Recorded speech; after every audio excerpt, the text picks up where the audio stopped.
My wife said, I'm going on a business trip with my boss. Then I saw the couple's massage booking on her email.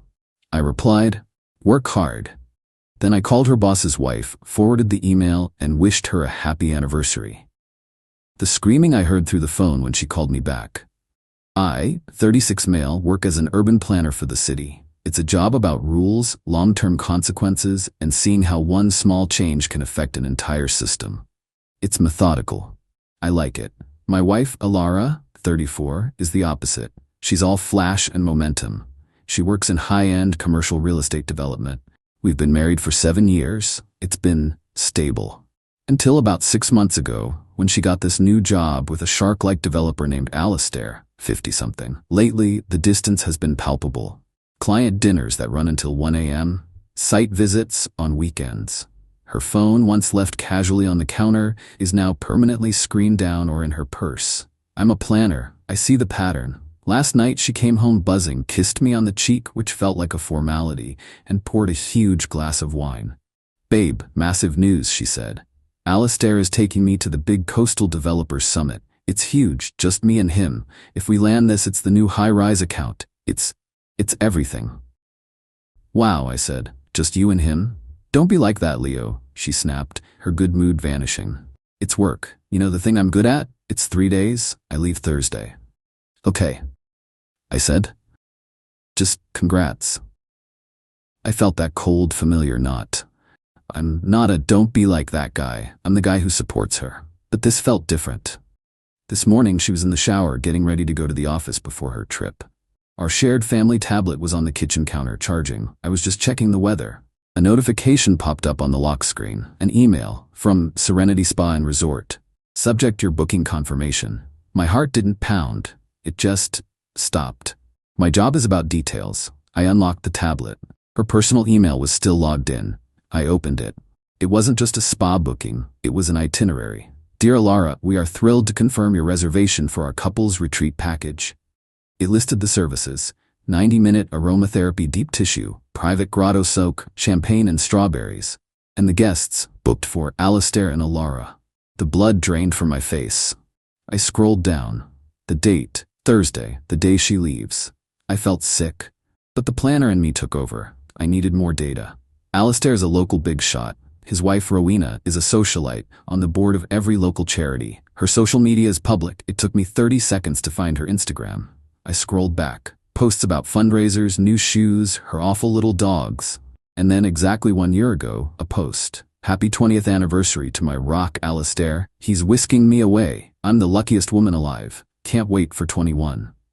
The date of the post, 2 days before their trip. The date of the couple's retreat booking, their 21st anniversary. My wife isn't just sleeping with her boss. She's his anniversary present to himself. I felt a sudden strange calm. The hurt was there, deep and cold, but on the surface was just logic. A problem to be solved. A system that needed correction. Alara came out of the bathroom wrapped in a towel. Hey, can you iron my silk blouse, the one I need for the summit dinner? She asked. I just nodded. Sure. While the iron heated up, I sent her a text, even though she was in the next room. Me. Trip sounds intense. Work hard. XO? She glanced at her phone and smiled. Thanks, babe. You're the best.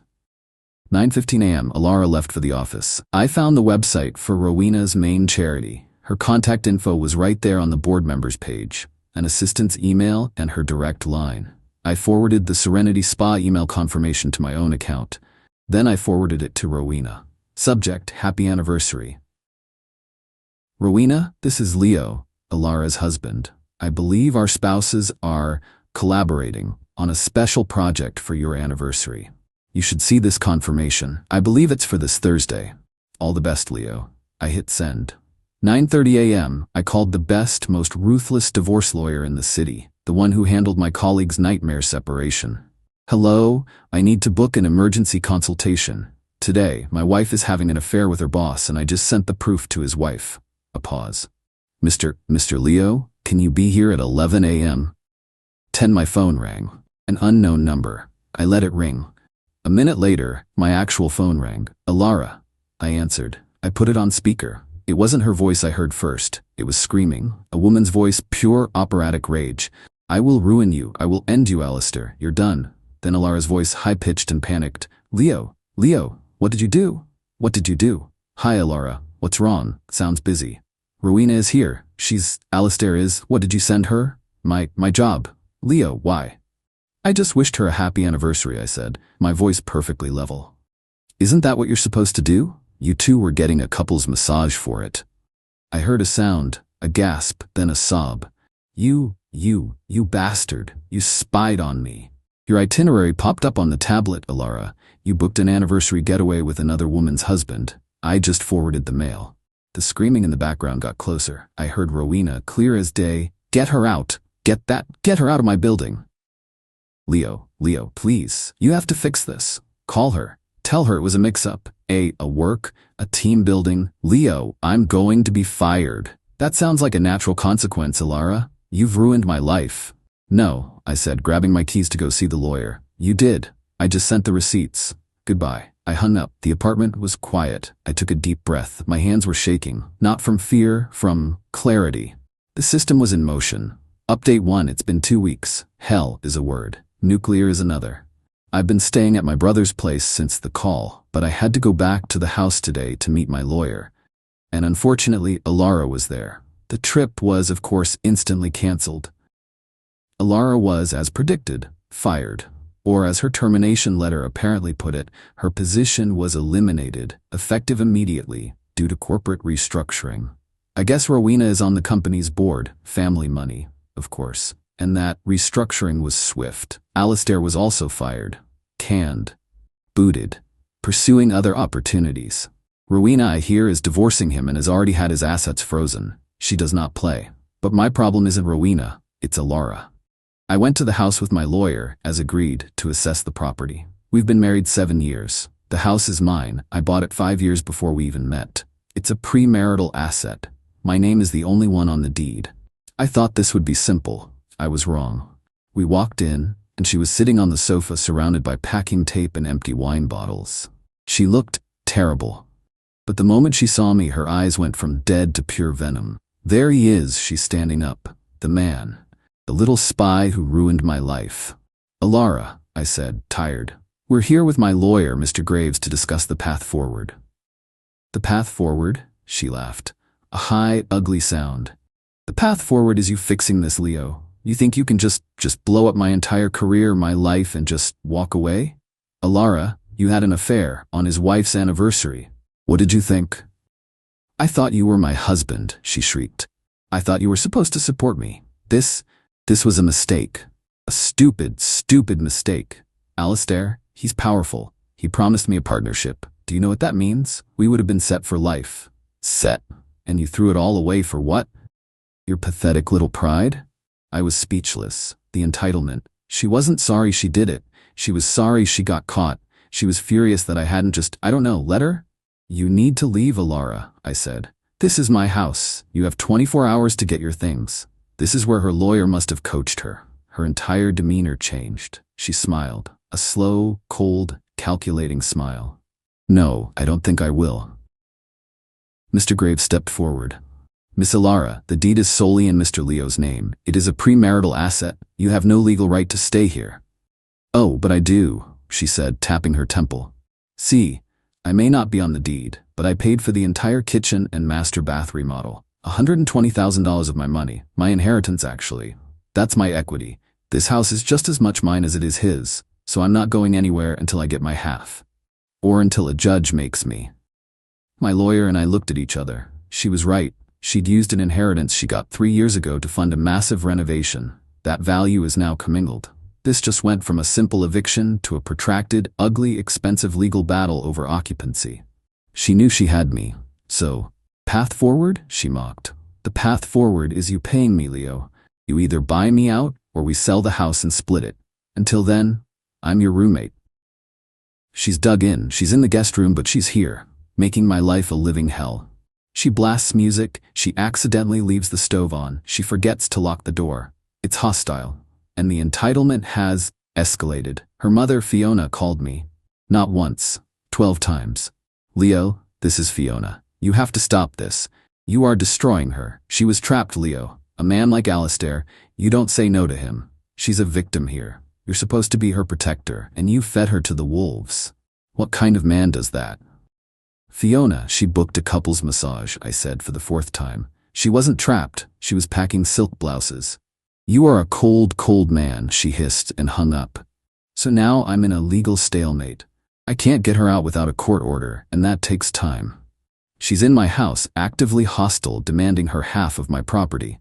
My lawyer is filing for an emergency order of exclusive occupancy, citing her infidelity and creation of a hostile environment, but it's not a slam dunk. While I was there, I noticed her eyeing something. On my office wall, I have a set of original architectural drawings. They were my grandfather's. They're my artifact. They're the most valuable thing I own, not in money, but in sentiment. She looked right at them, then at me, and smiled. I always did love these. I'm moving them to a safe deposit box tomorrow. This is just the beginning. Final update. It's over. It's finally, truly over. The past 2 months have been a masterclass in legal maneuvering and human ugliness. The roommate situation became untenable. I moved back to my brother's. I refused to be in that house with her. My lawyer and I decided to let the legal process play out. We had the hearing for the exclusive occupancy. We lost.